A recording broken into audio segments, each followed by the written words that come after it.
Hello, Cherries fans. AFC Bournemouth are playing Crystal Palace. It's a Tuesday night kickoff. It's live on Amazon Prime. It's 7:30. So if you're finishing work, you'll probably be needing to get a couple of hours extra off at the end of the day because it's London rush hour traffic, not the best, but when we are there, hopefully we'll see an improved performance. And Jeff, it's after the game at the weekend against Spurs, I'm kind of scratching my head thinking, what on earth should we do formation-wise and personnel-wise? Well, I don't think there's a lot we can do. You know, it's a 2-day turnaround. Don't think we picked up any injuries at the weekend, so the question will be whether Adam Smith is fully fit. Hopefully he will be. Because he's going to be marking Zaha, so he better be. I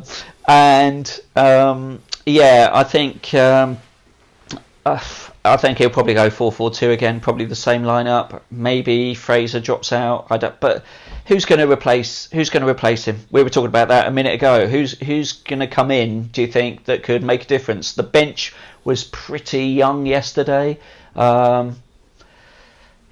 What do you think? Who could come in? Well, I'll tell you who I'd like to come in. Well, you're wearing a pink shirt there, Jeff. Let's go back to our last win at Crystal Palace. Wouldn't it be great if we had that tricky wing wizard playing back for us? He's probably about 60 years old now, Pewee, but yeah, wasn't that great? Pew and a Phobe. My God. Yeah. So obviously, desperately clutching at straws. I'm a great believer in lucky clothing, so I'm going to be wearing this shirt for the next 3 days because this was the colour shirt we wore when we last beat Palace at Selhurst Park. Yeah. I was reading the report from that again today, and apparently that was a victory that eased our relegation fears. So let's hope we can get the same again, because the Palace are a sort of team that we can beat. We know we can beat. We've got that belief that we have beaten them before. We know we can play well against them and cause them problems. I think I was quite surprised that they went to Burnley and had a good sort of 2-0 victory yesterday. Zaha is scored in the last couple of games. He's going to be a handful. And like we were saying about Ali, he's one of those players who thinks he's a world superstar against teams like Bournemouth and other teams below Palace, certainly. So it's not going to be easy, but I think we've got a chance. Yeah, so would you say this is the start of the whole fixture pile-up? Because at the end of the day, it's 3 games in 8 days. So is this the time where maybe Eddie should start to think about rotation? I don't know whether Josh King's going to be fit. I would pray that he is, but I would think that Dan Gosling has got to start there in the middle, but then it's just like, well, Phillip Billing's back, Jefferson Lerma. Well, I think Phillip Billing's back. Jefferson Lerma.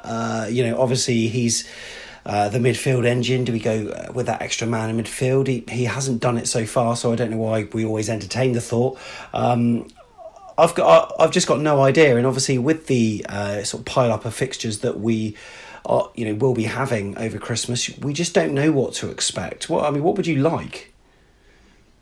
What would I like? Ramsdale in goal, who incidentally played well against Spurs again. I thought Kukanake, Rico, and let's hope Smithy's fit, and then that's our best back four. Midfield, I think.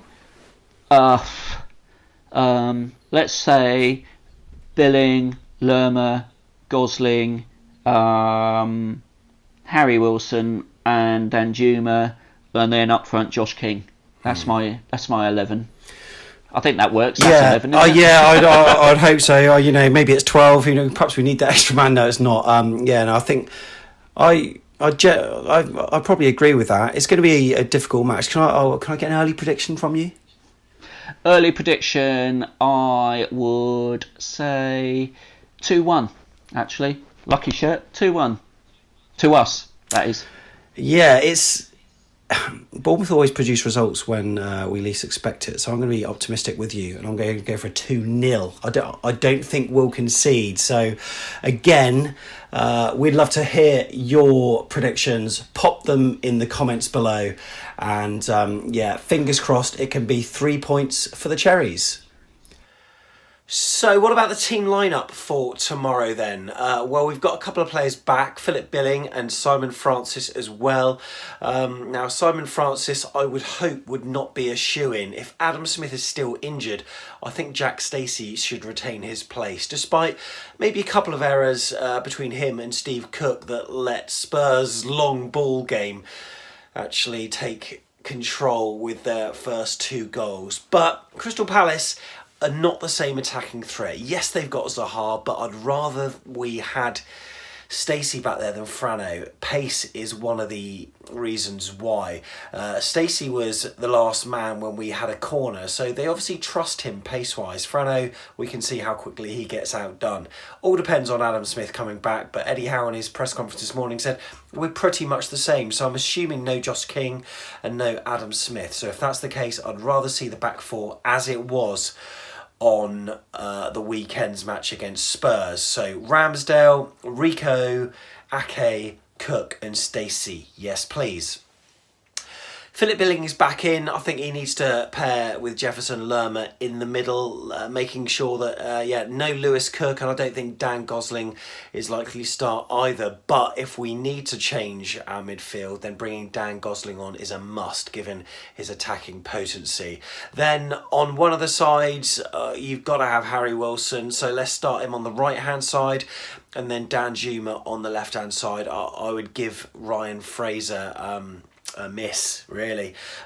Josh King, unfortunately doesn't look like he's going to be back. If he was, I would start him up front with Solanke, but I don't think he is going to be back. Maybe a substitute appearance if on the bench, if we're lucky, but I think it's got to be Solanke and Wilson up front again, and maybe it's the game for Callum and Solanke to get on the score sheet. But anyway, that's my team for tomorrow then.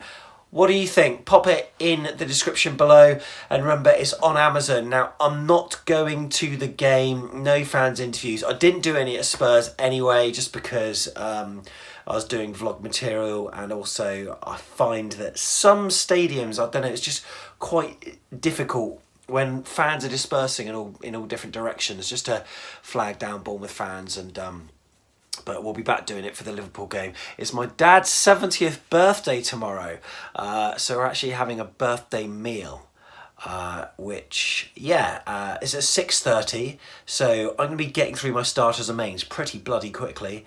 Have my phone nearby, a little bit of Amazon, I don't know, we'll have to see. But in terms of taking in the game, we've got people going, and we'd appreciate your feedback. So if you want to get in touch via a video review, you'd be more than welcome to come on, or even send your audio thoughts, and we'll pop them on YouTube and the subsequent podcast as well, because it's always interesting to see what the fans think. But we will be watching the game fully, 90 minutes wise, and trying to dissect it, because all matches will be available from midnight, which is a nice touch, the full 90 as well. So I'd love to see how we do.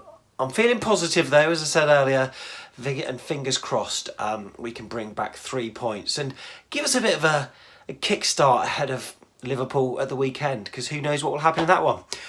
Enjoy the game if you're travelling up. Make sure you leave lots of time, given all sorts of issues with the train and also tube services. Make sure you check in advance to see which ones are running, etc. It's supposed to be good service, but who knows. Enjoy the game, and up the cherries.